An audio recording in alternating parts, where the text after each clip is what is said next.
Siempre creí que la transparencia era innegociable.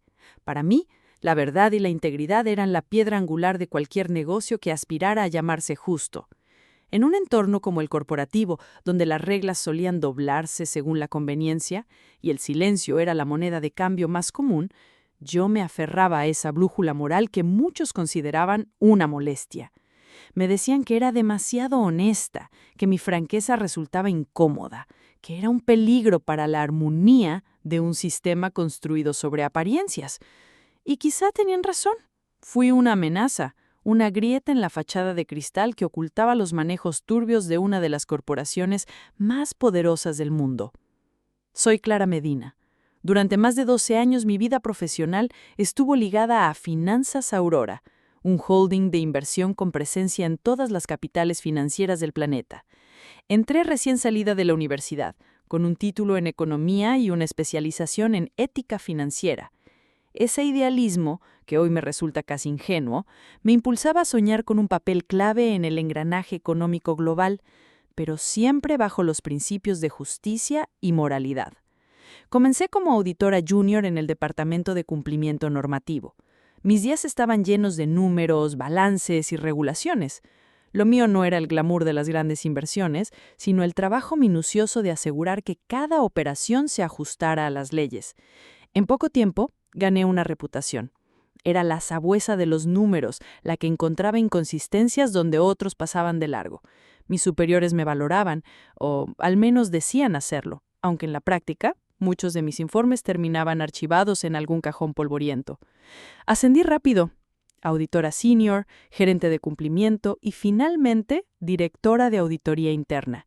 Desde ese puesto tenía acceso a los registros más delicados de la compañía. Mi voz era escuchada con respeto, pero también con temor por parte de ejecutivos que sabían que, bajo sus alfombras de seda, escondían algo. Fue entonces cuando apareció Proyecto Ícaro, una iniciativa de inversión que prometía retornos colosales mediante la financiación de startups tecnológicas en mercados emergentes de Asia y África. El responsable directo del proyecto era Ramón Ortega, director de operaciones, un hombre tan carismático como implacable. Detrás de su sonrisa de ejecutivo moderno se escondía una ambición desmedida y un desprecio total por la ética. Para él, Ícaro no era solo un negocio, era su trampolín a la cima de la corporación. Al analizar los documentos descubrí irregularidades alarmantes, valoraciones infladas, flujos de capital imposibles de rastrear, redes de sociedades offshore y cuentas fantasma. Mi informe final fue categórico. Ícaro representaba un riesgo altísimo y debía ser sometido a una investigación independiente antes de lanzarse. En la reunión con la junta directiva, expuse mis hallazgos con calma y firmeza. Pero Ortega respondió con veneno disfrazado de cortesía. «Apreciamos su minuciosidad, Clara», dijo con una sonrisa helada, «pero su informe es exageradamente alarmista. Necesitamos pragmatismo, no paranoia. El mercado no espera a la ética perfecta». Sus palabras calaron en la junta, más interesada en los retornos estratosféricos que en mis advertencias. Sentí el peso de sus miradas evasivas. Para ellos mi honestidad no era un valor, sino un estorbo. Después de esa reunión, mi mundo se derrumbó poco a poco. Me fueron marginando, mis informes se revisaban hasta perder su esencia, mi equipo fue disuelto y empecé a ser excluida de reuniones clave. Ortega maniobraba para borrarme de la foto. Finalmente, llegó el golpe final. Me citaron a una reunión en recursos humanos. El director de RRH, un hombre pusilánime, me comunicó que mi puesto quedaba eliminado por reestructuración. Ortega estaba ahí, con esa sonrisa de satisfacción que me helaba la sangre. Pero lo más cruel vino después. Pretendían dejarme con una indemnización mínima, negándome bonos y reteniendo mis acciones bajo pretextos legales enrevesados.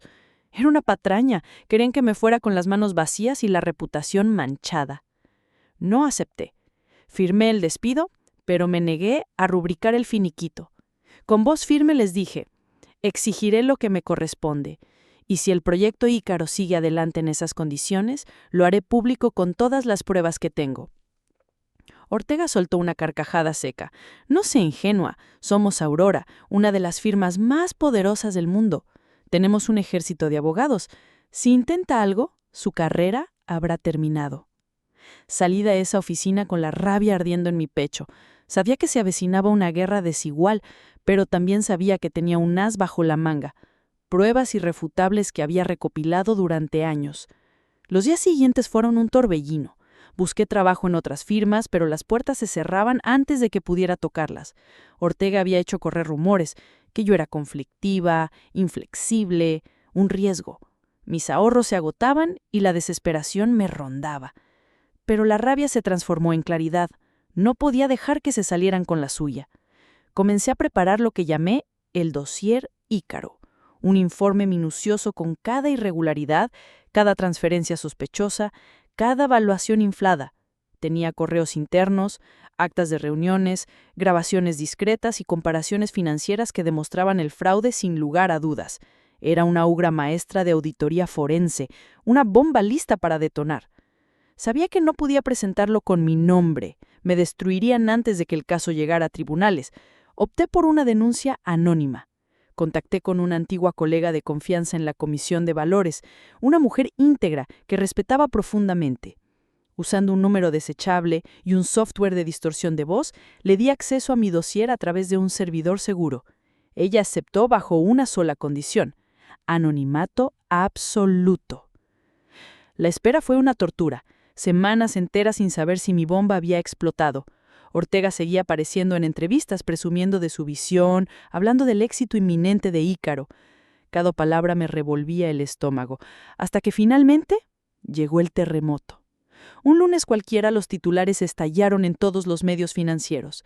La Comisión de Valores congela millones en activos de Aurora por fraude en Proyecto Ícaro. La noticia sacudió al mercado. Irregularidades, cuentas offshore, valoraciones falsas. Exactamente lo que yo había detallado. Las acciones de la compañía se desplomaron en cuestión de horas. Los inversores retiraron sus fondos en masa. Ortega fue suspendido, su carrera destruida. El director de RRH quedó expuesto como cómplice. Incluso el CEO, que había permitido que todo avanzara, se vio forzado a dimitir. Aurora, el gigante que parecía intocable, se desmoronaba. Yo observaba todo desde mi apartamento, con una mezcla de satisfacción y alivio.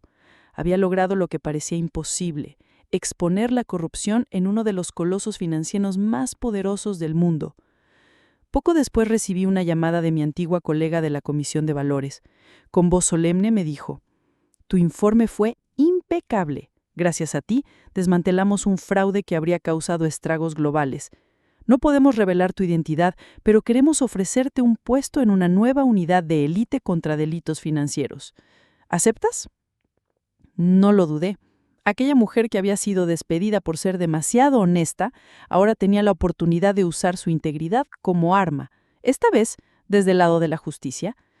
Los años siguientes fueron intensos. Trabajé en casos complejos, desmantelé redes aún más grandes de corrupción y ascendí a jefa de división en la comisión. Cada victoria era un recordatorio de que mi despido, aunque doloroso, había sido el inicio de mi verdadera misión. Aurora sobrevivió, sí, pero nunca recuperó su prestigio. Su nombre quedó manchado, un caso de estudio sobre lo que ocurre cuando la codicia aplasta la ética. Ortega y otros ejecutivos se enfrentaron juicios, condenas y la ruina. Yo, en cambio, encontré mi lugar. Hoy, desde mi oficina en un rascacielos gubernamental, miro hacia atrás y sonrío. Mi historia comenzó como una tragedia personal, un despido humillante, pero se transformó en algo mucho más grande, una cruzada por la verdad. Aprendí que la venganza no siempre consiste en destruir, a veces consiste en purificar, en obligar a que la corrupción salga a la luz. Me despidieron por ser honesta, y fue precisamente esa honestidad lo que derrumbó su imperio. Esa fue mi mayor victoria.